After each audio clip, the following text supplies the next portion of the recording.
कृषि पशुपालन एवं मत्स्य विभाग के मंत्री आदरणीय श्री लालचंद कटारिया जी, सचिव कृषि अनुसंधान एवं शिक्षा विभाग तथा महानिदेशक भारतीय कृषि अनुसंधान परिषद नई दिल्ली डॉक्टर त्रिलोचन महापात्र जी, कुलपति प्रोफेसर आरपी सिंह जी, विभिन्न संकायों के अध्यक्ष, प्रबंध मंडल के सदस्यगण, मीडिया के मेरे मित्रों तथा प्यारे विद्यार्थियों,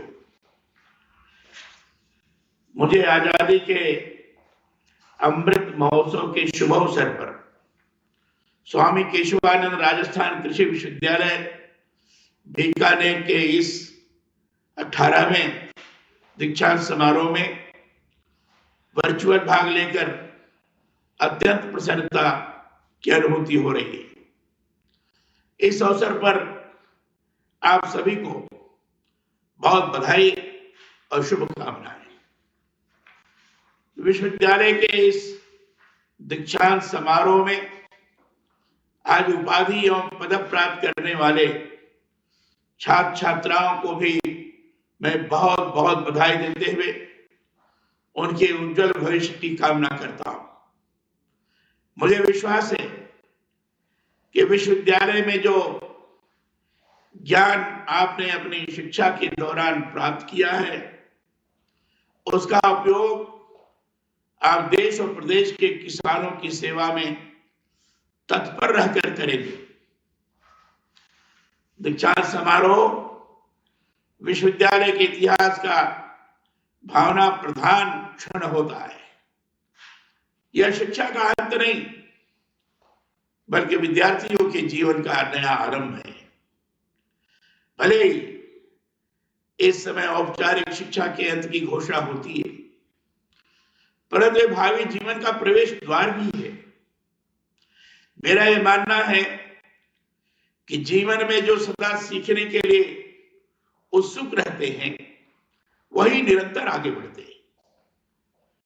शिक्षा व्यक्ति को गढ़ती है, उदात्त जीवन मूल्यों से जोड़ती है। शिक्षा की यही बड़ी सार्थकता भी है कि इसके जरिए मन और बुद्धि को सात्विक दिशा मिलती है। नई शिक्षा नीति में विद्यार्थी के सर्वांगीण विकास को ध्यान में रखते हुए सीखने और सिखाने की नवीन पद्धतियों पर विशेष ध्यान दिया गया है। मेरी अपेक्षा है कि विश्वविद्यालय इस नई नीति के आलोक में भारतीय जीवन मूल्यों की ऐसी शिक्षा विद्यार्थियों को प्रदान करे जिससे विद्यार्थी ही नहीं, पूरा समाज संपन्न हो सके। गौतम बुद्ध अपने शिष्यों को दीक्षा देते समय कहते थे, अपदीपो भव, अर्थात अपने दीपक स्वयं बनो। मैं चाहता हूं हमारे विद्यार्थी ज्ञान के प्रकाश से स्वयं ही नहीं आलोकित हों, बल्कि पूरे समाज को आलोकित करें। नई शिक्षा नीति में कौशल विकास पर इसीलिए विशेष ध्यान दिया गया है कि पाठ्यक्रम के अध्ययन के साथ विद्यार्थी ऐसे हुनर से भी जुड़ सके जिसके भविष्य में उसे किसी पर निर्भर नहीं रहना पड़े। आत्मनिर्भर भारत की सोच का मूल भी यही है कि सभी क्षेत्रों में देश के युवा स्वावलंबी बने, साथ ही देश के कृषि संसाधनों का समुचित सदुपयोग देश हित में हो। इसी से सभी क्षेत्रों में भारत अग्रणी रहते फिर से विश्व गुरु के रूप में अपनी पहचान बना सकता है। इस बात को गहराई से समझे जाने की जरूरत है कि विश्वविद्यालय की पाठ्य पुस्तकें पाठ्यक्रम को पूरा करने का साधन है, साध्य नहीं। पाठ्यक्रम के साथ हमारे आसपास जो कुछ नवीन घटित हो रहा है, विश्व भर में जो नवीन दृष्टिकोण विकसित हो रहा है, उसके प्रति भी शिक्षकों को स्वयं सजग रहते विद्यार्थियों को भी लाभान्वित करने की आवश्यकता है। कृषि क्षेत्र में पिछले कुछ समय के दौरान निरंतर नया घटित हो रहा है। अभी कुछ दिनों पहले ही मैंने पॉली हाउस खेती के बारे में एक आलेख पढ़ा है।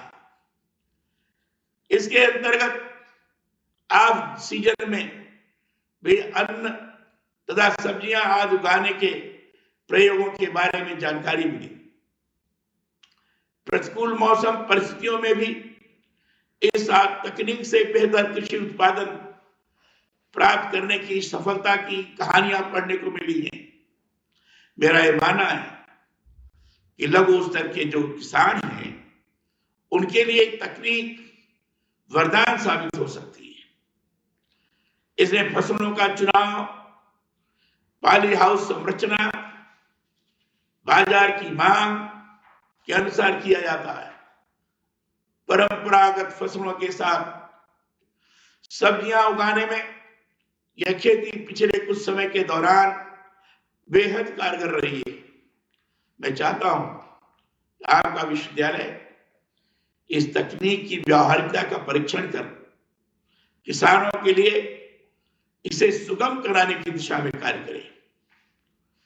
पिछले कुछ समय के आंकड़ों को देखेंगे तो पता लगेगा खेती में भूमि की उर्वरा शक्ति तेजी से घट रही है।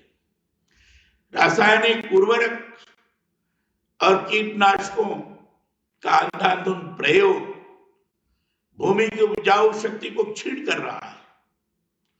इस संबंध में जरूरी यह भी है कि गैर रासायनिक खेती और कीटनाशकों के कम से कम प्रयोग से खेती को कैसे लाभकारी किया जाए, इस संबंध में कृषि विश्वविद्यालय काम करे। कृषि विश्वविद्यालयों को अपने प्रसार शिक्षा निदेशालय के अंतर्गत किसानों को जागरूक करने और जैविक खेती के लिए तैयार करने की जरूरत है। जैविक खेती सस्ती और आम जन के लिए सुलभ कैसे हो, इस पर भी विश्वविद्यालय आगे आकर पहल करे।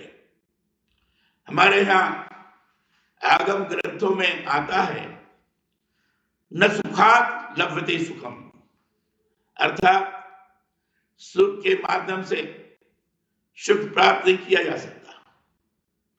जब तक परिश्रम कठिनाई नहीं होगी तब तक सुख की राह नहीं मिलती। कृषि का तो मूल ही यही है। किसान खेती करता है,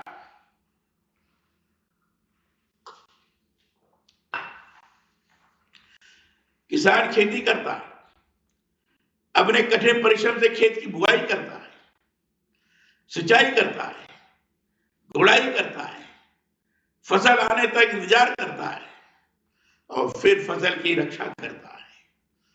यह सब परिश्रम होता है, तब लहलाती सुख देने वाली फसल प्राप्त होती है। बहुत बार यह भी होता है कि फसल भंडारण की व्यवस्था नहीं होने के कारण उपज को औने पौने दामों पर किसानों को बेचना पड़ता है, या फिर वह उत्पादित फसल बहुत बार खराब भी हो जाती है। विश्वविद्यालय के प्रसार शिक्षा निदेशालय के अंतर्गत फसल भंडारण की उचित व्यवस्था, भंडारण के लिए किसानों को मिलने वाले ऋण सुविधाएं, लाभकारी सरकारी नीतियों आदि के बारे में भी किसानों को परामर्श सुविधाएं दिए जाने की व्यवस्था होनी चाहिए। खेती अभी भी हमारे यहाँ बड़े स्तर पर मानसून पर जुआ मानी जाती है। वर्षा होती है तो किसानों में खुशी की लहर दौड़ जाती है, पर नहीं होती है तो चारों ओर उदासी पसर जाती है। कम पानी में अधिक उपज के साथ सिंचाई के साधनों का विकास इस संबंध में बहुत जरूरी है। मैं चाहता हूं वर्षा जल संरक्षण के परंपरागत जल स्रोतों की सार संभाल के लिए आम किसान कैसे जागरूक हो, इस संबंध में भी विश्वविद्यालय प्रभावी योजना के तहत कार्य करें। कम जमीन पर अधिक फसल उत्पादन, डिजिटल खेती आदि के लिए ऐसे कार्य किए जाएं जिनका लाभ बड़े स्तर पर हमारे किसानों को मिल सके। कृषि के क्षेत्र में यह समय चुनौतियों के साथ बहुत सारी नई संभावनाएं लिए हुए। भूमि की कमी, जलवायु परिवर्तन, कृषि उत्पादन के लागत मूल्यों में बढ़ोतरी इस समय की सबसे बड़ी चुनौतियां हैं। इसलिए आवश्यक है कि कृषि वैज्ञानिक ऐसी तकनीकों का विकास करें जिससे कृषि की लागत कम हो और उत्पादन अधिक हो। खेती के साथ साथ दूसरे खेती आधारित विकल्प से भी किसानों का जुड़ाव हो और उनकी आय बढ़े। क्षेत्र विशेष के लिए उपयुक्त समन्वित कृषि प्रणाली पर भी विश्वविद्यालय स्तर पर अनुसंधान की आवश्यकता है। मैंने कुलाधिपति के रूप में यह अनुभव किया है कि कृषि विश्वविद्यालय 3 स्तरों पर काम करता है। कृषि शिक्षा के अंतर्गत विद्यार्थियों को कृषि से जुड़े सैद्धांतिक ज्ञान का अध्ययन अध्यापन करवाया जाता है। दूसरा कार्य शोध एवं अनुसंधान निदेशालय का है। तीसरा प्रमुख कार्य है प्रसार शिक्षा का। मैं चाहता हूं विश्वविद्यालय के जो 3 कार्य हैं उनमें प्रभावी समन्वय रखा जाए। कृषि शिक्षा इस प्रकार से प्रदान की जाए कि विद्यार्थी पाठ्यक्रम से इतर भी खेती से जुड़े वैश्विक ज्ञान को प्राप्त करने के लिए उत्सुक रहें। शोध और अनुसंधान में भी इस बात पर अधिक ध्यान दिया जाए कि स्थानीय जलवायु, मिट्टी, भूमि की उर्वरा शक्ति, उपलब्ध जल संसाधनों के अंतर्गत जो फसलें अधिक पैदावार दें उनके लिए किसानों को प्रोत्साहित किया जाए। इसके साथ ही कृषि के विकास और संवर्धन के लिए जो सफल प्रयोग अन्य स्थानों पर हो रहे हैं उनका लाभ कैसे स्थानीय स्तर पर मिले, इससे जुड़ा व्यवहारिक अनुसंधान किया जाए। इसके बाद की बड़ी भूमिका प्रसार शिक्षा निदेशालय की है। प्रसार शिक्षा के अंतर्गत गुणवत्ता युक्त बीज, पौध तथा नवीन कृषि तकनीक और शोध कार्यों को किसानों तक शीघ्र एवं प्रभावी तरीके से पहुंचाने के लिए विश्वविद्यालयों को कारगर ढंग से कार्य करने की आवश्यकता है।